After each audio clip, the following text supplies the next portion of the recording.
안녕하세요. 민지의 꿀사연입니다.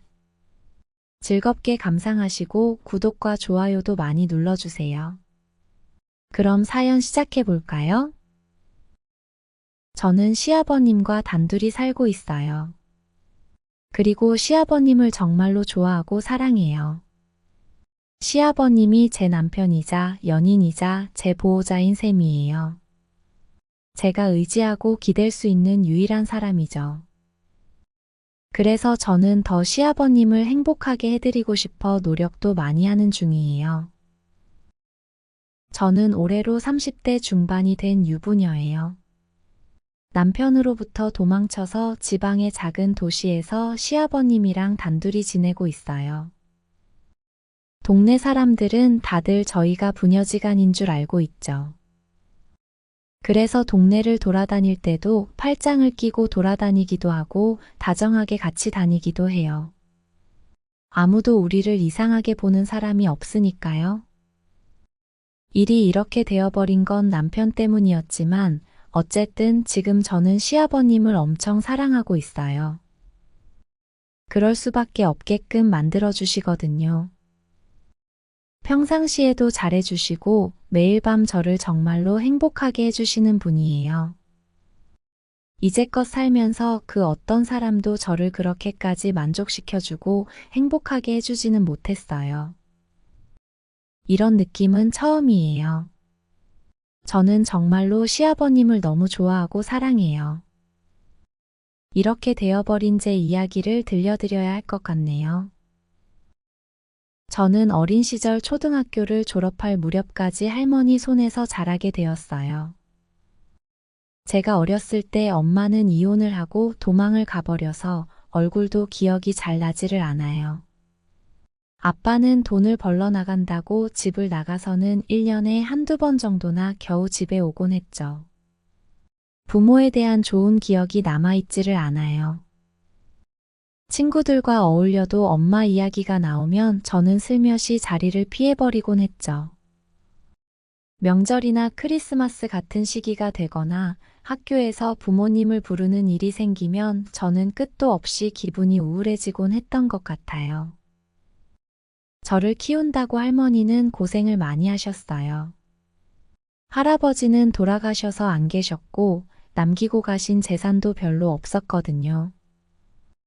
그 당시 시장에 있는 식당에서 주방 일을 하면서 돈벌이를 하셨던 할머니는 본인 몸 하나 건사하기도 힘드셨을 텐데 저까지 키우셔야 했으니 무척 힘드셨을 거예요.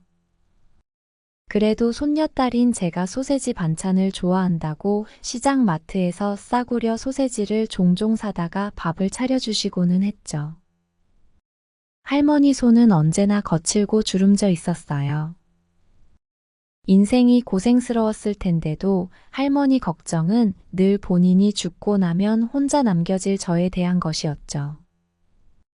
엄마 아빠는 죽도록 미웠고 원망스러웠지만 할머니는 어린 저에게도 안쓰럽게 느껴지는 대상이었어요. 매일 밤 할머니 옆에서 잠들곤 해서 지금도 할머니의 그 채취가 기억이 날 정도예요. 평생 가는 어린 시절의 기억이 할머니여서 그런지 저는 나이 많은 사람들이 편하고 좋았던 것 같아요. 그래도 할머니가 살아계실 때는 그나마 제 인생이 안정적인 편이었죠. 제가 초등학교를 졸업할 무렵 할머니는 돌아가시게 되었고 저는 세상에 혼자 남겨지게 되었어요. 수년째 집에 돌아오지를 않았던 아빠는 할머니의 장례식장에 코빼기도 비치지 않았고요. 할머니를 보내드리고 나서는 그 무렵까지 얼굴도 몇 번 본 적이 없었던 큰아빠라는 사람의 집에서 지내게 되었죠. 아빠는 삼형제 중 둘째였는데요. 작은 아빠는 그 당시에 결혼도 하지 않았고 어디 공장에서 먹고 자고 하는 통에 저를 맡아줄 수 없는 상황이었고요. 그나마 결혼해서 가정이 있는 큰아빠가 저를 맡게 되었던 거죠. 장례식장에서 저를 두고는 서로 맡기를 부담스러워하면서 난처해하던 그 대화를 엿듣게 되었을 때 저는 할머니 장례식을 마치고 도망을 가고 싶었는데요. 어린 제가 뭘 할 수 있었겠어요. 어쩔 수 없이 큰아빠라는 사람을 따라가서 생활하게 되었죠. 큰아빠는 저에게 정이 없는 듯 했어요. 그나마 다행이었던 건 큰엄마는 저에게 못되게 굴지 않았다는 점이었죠. 영화나 드라마를 보면 저 같은 입장에 놓이게 된 인물들이 구박받고 멸시받는 것처럼 그려지는 경우가 종종 있는데요. 큰엄마는 다행히 그렇게 악독한 사람은 아니었어요. 큰아빠네 있던 2명의 언니들도 저를 못살게 굴지 않았고요. 그런데 큰아빠가 저에게 정이 없다 보니 그 집에서 지내는 건 마음이 늘 편하지가 못했어요. 늘 할머니가 그리웠고 어린 마음이었지만 저는 그 집의 식구가 아니라는 생각에 겉돌기만 했죠. 최대한 폐를 끼치지 않고 살려고 부단히 애를 썼던 것 같아요. 그렇게 고등학교를 졸업할 무렵이 되자마자 저는 숙식을 해결할 수 있는 공장으로 들어가게 되면서 그 집을 나오게 되었어요. 그래도 저를 6년이나 먹여주고 재워줬던 사람들이잖아요. 큰아빠네 집을 나오던 날 저는 큰엄마에게 큰절을 하고는 작별을 고하게 되었죠. 어린 게 눈치만 많아져서는 곁을 내주지 않았던 제가 큰엄마도 편하지는 않았을 거예요. 그래도 큰엄마는 집을 떠나는 제 등을 토닥이면서 힘든 일 생기면 연락하라고 마지막 따뜻한 말을 건네주었죠. 그 말에 눈물이 핑 돌기도 했지만 저는 꾹 참고는 90도로 인사를 하고 집을 나서게 되었어요. 그렇게 저는 고등학교를 졸업할 무렵부터 인생 홀로서기를 시작하게 되었죠. 2인 1실로 쓰게 된 공장 숙소가 얼마나 편했는지 몰라요. 눈칫밥을 먹지 않아도 되었고 제 이름으로 된 통장에 적은 돈이지만 월급이 모여가기도 했죠. 생각해보면 지금 시아버님하고 지내게 되기 전까지는 제 인생에서 가장 행복하고 편했던 날들이 그때가 아닐까 싶어요. 저는 공장에서 친구들도 사귀게 되었고 생전 처음으로 취미생활이라는 것도 해보게 되었죠. 별것 아닌 취미이기는 했지만 중고로 소형 미싱을 구해서 이것저것 만들어 봤는데 재밌더라고요. 친구들은 제가 미싱을 잘 다룬다면서 옷 수선을 부탁하거나 벙어리 장갑 같은 걸 만들어 달라고 하기도 했어요. 친한 친구들의 그런 부탁은 얼마든지 들어주고는 했죠. 작은 것이지만 제가 베풀 수 있는 입장이 되었다는 게 너무 뿌듯하고 좋았어요. 제가 더 이상 남의 집에서 눈칫밥을 먹는 천덕꾸러기가 아니었다는 걸 의미했으니까요. 넉넉하진 못했어도 제 인생의 꽃 같은 날들이었어요. 공장에서 일을 하다 보니 주변에서 만나게 되는 남자들도 비슷한 수준의 남자들이었지만 생전 처음으로 연애도 해보게 되었고요. 22살이 되었던 해에는 처음으로 소녀에서 여자가 되기도 했어요. 그렇게 몇 번의 연애를 하고 난 후 20대 후반이 되었을 무렵에 남편을 만나게 되었죠. 그 당시 옆 공장에서 일을 하고 있던 남편은 저하고 동갑이었어요.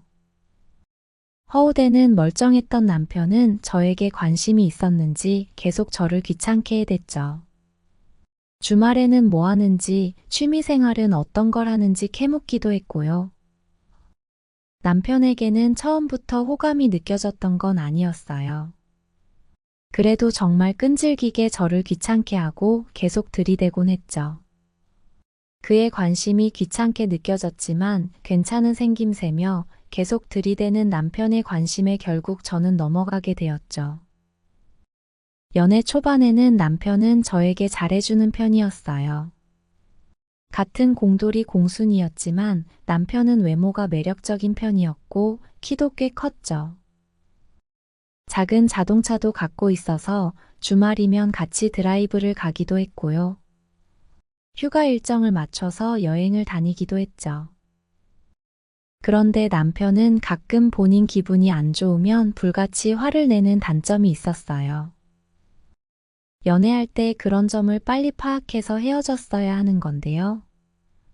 이미 몇 달 이상을 만나던 중이었고 난리를 치면서 있는 대로 화를 내놓고는 다음 날이면 본인이 죽을 죄를 지었다는 둥, 다시는 그러지 않겠다는 둥 하면서 저를 달래주기도 하고 매달리는 통에 그냥 넘어가고는 했어요.